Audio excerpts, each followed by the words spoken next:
Il giorno dopo Inter Bologna 3-1, la nostra analisi più a freddo con 5 cose che potresti non aver visto in questa partita, una vittoria importantissima, dominante della nostra Inter che ha demolito il Bologna con tra l'altro la pressione aggiuntiva di dover rispondere alle rivali. Milan e Napoli che avevano vinto nel turno di campionato, l'Inter si ritrova di nuovo a giocare dopo con questa pressione aggiuntiva e arriva una risposta molto importante anche dal punto di vista della testa, che è sempre sotto osservazione quando si parla di questa Inter di Chievo, che dopo l'Atalanta regola anche il Bologna, potendo preparare queste sfide con una settimana piena, forse c'è anche questo leggero vantaggio che aiuta e che l'Inter ha sfruttato al meglio in questa settimana che ci porterà poi allo scontro diretto contro il Napoli. Una partita, quella contro il Bologna, molto bella, molto importante, che la nostra Romina Sorbelli ha vissuto da lì, da dentro, proprio da pochissimi metri, e allora Romina, ben ritrovata.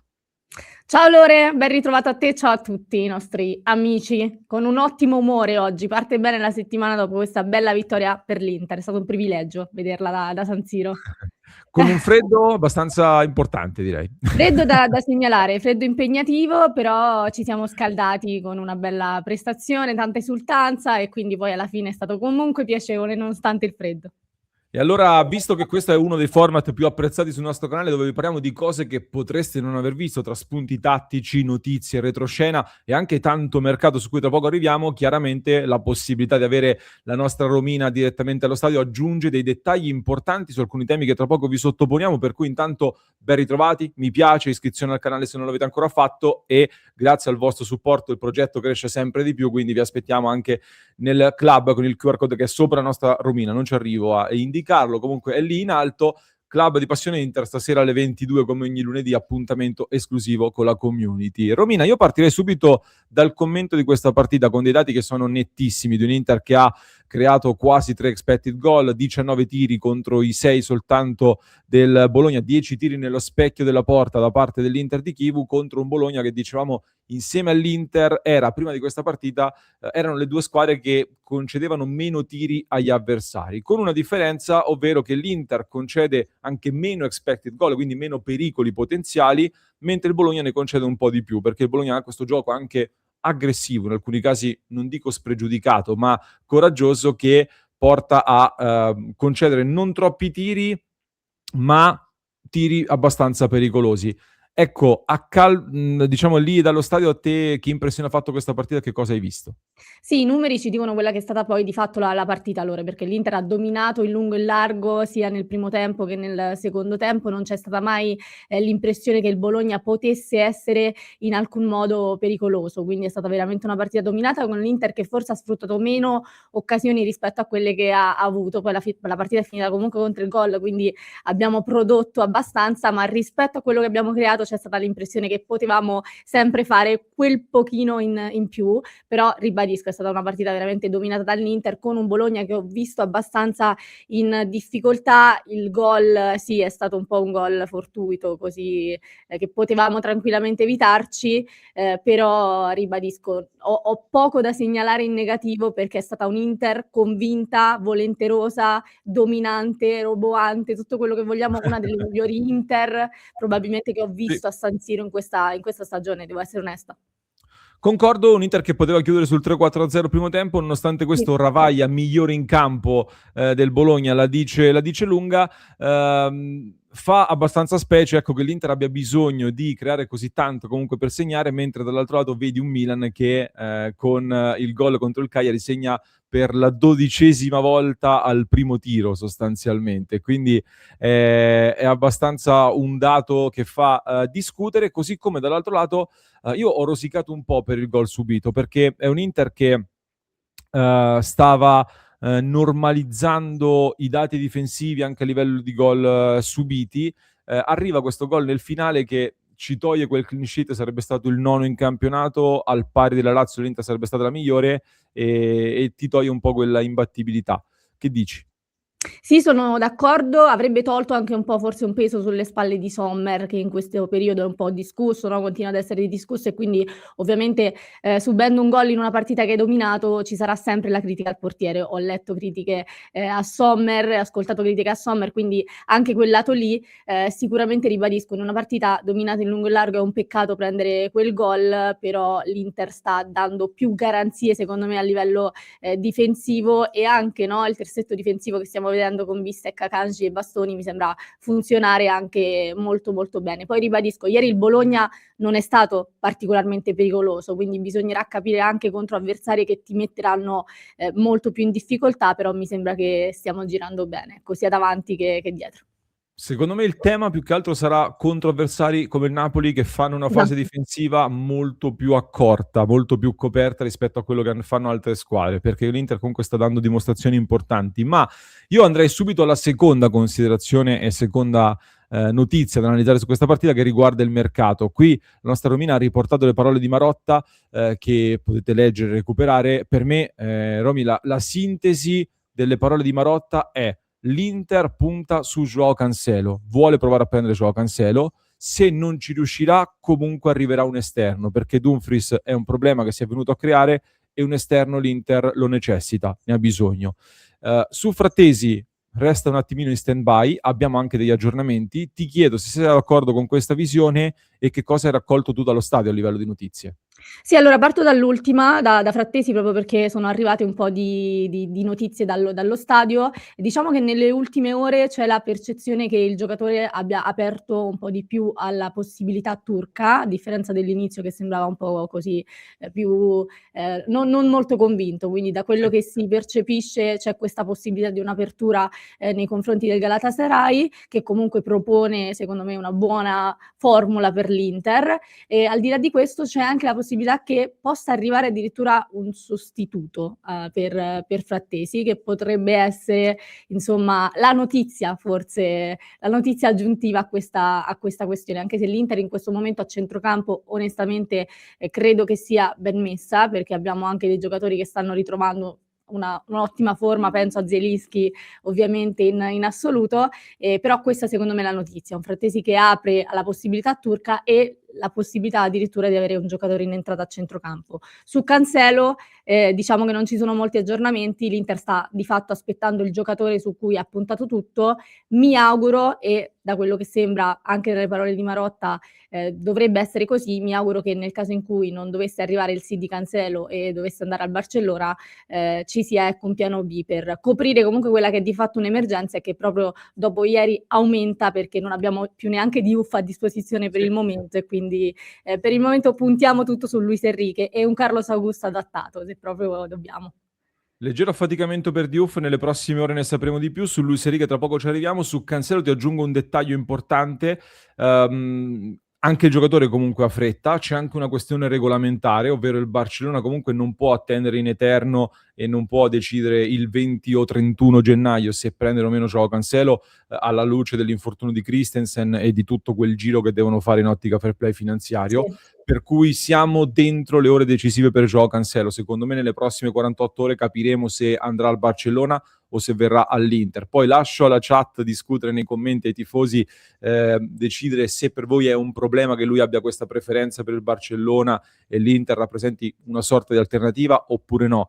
Per me è un'occasione che l'Inter deve provare a percorrere fino in fondo. Nel caso in cui si dovesse completare, uno tra Acerbi e De Vrij andrebbe poi eventualmente all'Al-Hilal, molto probabilmente. Non mi piace troppo questa cosa dell'avere due giocatori in bilico che potrebbero andare in Arabia Saudita perché non so intanto come staranno in queste 48 ore in cui si gioca anche la partita col Parma e soprattutto quello che resta poi con che testa rimane con il contratto di scadenza tra 6 mesi. Quindi è un tema che non mi appassiona troppo. È un Inter che quindi un esterno farà di tutto per prenderlo con delle condizioni magari alla Cancelo o con un'opzione alternativa.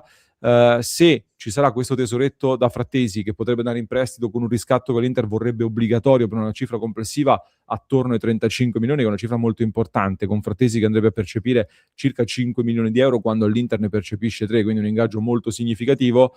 Ci sarebbe anche un budget a disposizione che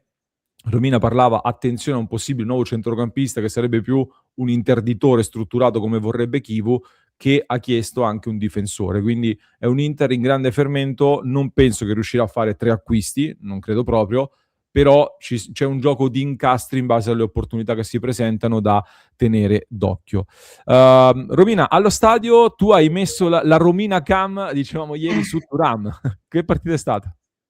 Allora, è stata una partita alla fine, positiva, nel senso che a livello di essere determinante lo è stato, perché il primo gol arriva su una sua giocata di tacco, è arrivato anche il terzo gol, insomma è stato autore di spalla di quel terzo gol dell'Inter, quindi alla fine la prestazione è più che sufficiente. Visto che però nelle ultime settimane si è parlato molto di Marcus Thuram, della condizione di Thuram, anche dell'entusiasmo dello stesso Thuram, ho fatto molto caso a quella che è stata la sua prestazione e mi spiace se qualcuno si offenderà per quello che sto per dire, però ho visto veramente un Thuram ancora non del tutto in piena condizione ed è una cosa che sottolineo in vista di un gennaio che comunque è denso di impegni e impegni anche decisivi, quindi secondo me è una cosa che comunque va segnalata. L'ho visto un po' leggero a livello fisico, un po' morbido nei contrasti. Ho visto che anche Kivu gli ha chiesto di più durante la partita, c'è stata un'occasione nella quale veramente Kivu gli ha mimato il gesto dei muscoli, come per dire mettici più intensità, perché quello che manca a Thuram non è secondo me la presenza, non è l'incisività, forse è proprio l'intensità, sta mancando in quell'aspetto lì nello specifico, quelle accelerazioni, quelle cose che ti sa regalare un giocatore come lui, quindi credo che sia sulla strada giusta per diciamo rientrare in piena condizione, ma non è una critica, è un'analisi. Sta ancora affrontando secondo me degli step intermedi e quindi mi aspetto di vederlo sempre meglio, ecco, questo sì. E chi non ha bisogno di richieste sui muscoli, credo che sia Lautaro Martinez, che in questa partita raggiunge per la quinta volta consecutiva il premio di migliore in campo per la Lega Serie A, 6 gol nelle ultime 5 partite, capocannoniere a 10 gol, 2 in più rispetto a Pulisic. Per la settima stagione consecutiva va in doppia cifra in campionato e 5 partite consecutive in gol, come dicevamo in campionato, numeri straordinari per una partita molto densa al di là dei gol.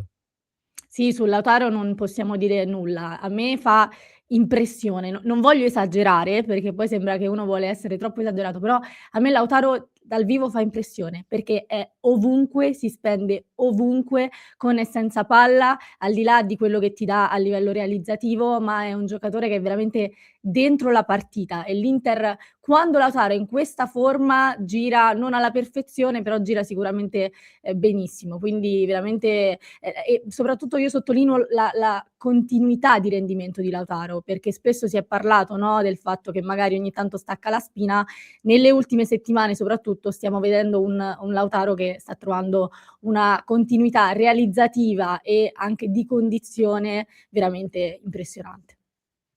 Senti, non aggiungere altro sull'attacco, andrei dritto alla questione Luis Enrique ad un Inter che ieri è stata equilibrata nell'attacco sulle due fasce, anche se a sensazione il primo tempo sembrava più sbilanciata sul centro-sinistra, con il 39% degli attacchi da sinistra e il 35% degli attacchi a destra dove agiva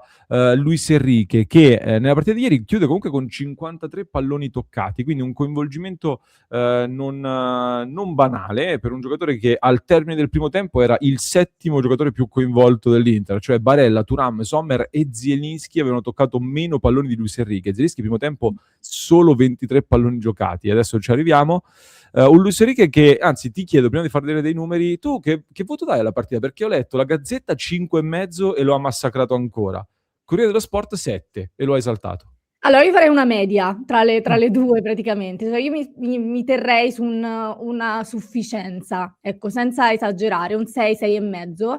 perché purtroppo su Luis Enrique c'è la "croce" tra virgolette del fatto che non è ancora pienamente, come dire, incisivo, ma nel senso che è una presenza, perché alla fine l'abbiamo detto, ha toccato palloni, l'Inter ieri ha sviluppato anche a destra, però è sempre molto, tra virgolette, "in ombra", perché ogni volta che tocca palla ti aspetti sempre forse quel qualcosa in più, no, puntare l'uomo, quella giocata, a volte cerca sempre la soluzione più semplice, perché è ancora un giocatore che sta probabilmente cercando anche lui stesso la fiducia, sia da parte appunto di se stesso che da parte della squadra. Quindi è un Luis Enrique che c'è, molti dicono fa il compitino,